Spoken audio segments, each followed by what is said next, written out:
আর কত সালফেটযুক্ত শ্যাম্পু কিনে প্রতারিত হবেন। আপনার শ্যাম্পুটি হয়তো বা হার্বাল শ্যাম্পু হতে পারে, কিন্তু তার বেসটা যদি রেডিমেড বেস হয় তাহলে কিন্তু আসলে সেটা কখনই পিওর আয়ুর্বেদিক শ্যাম্পু হতে পারে না। কেননা সালফেট বা অনেক ক্ষেত্রে এসএলএস বলে সেল করা হয়, সেই শ্যাম্পু বেসগুলো দিয়ে অনেকে লতাপাতা মিশিয়ে আপনাকে একটা হার্বাল শ্যাম্পু হয়তো বানিয়ে দিচ্ছে, এবং আমরা কিন্তু এতে প্রতারিত হচ্ছি।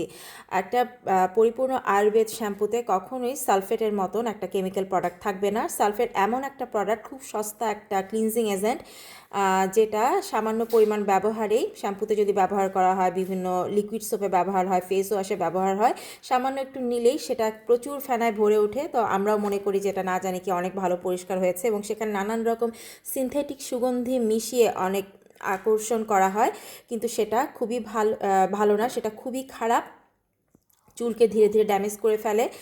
সেটা যদি স্কিন কেয়ার প্রোডাক্টে ব্যবহার করা হয় সেটাও কিন্তু স্কিনটাকে ড্যামেজ করে ফেলে। সো আমরা চেষ্টা করব সালফেট ফ্রি হেয়ার কেয়ার এবং স্কিন কেয়ার প্রোডাক্ট ব্যবহার করতে, যেমন নাত্রিক আয়ুর্বেদিক রেসিপির হেয়ার রিভাইটালাইজিং শ্যাম্পু সম্পূর্ণরূপে একটা সালফেট ফ্রি শ্যাম্পু।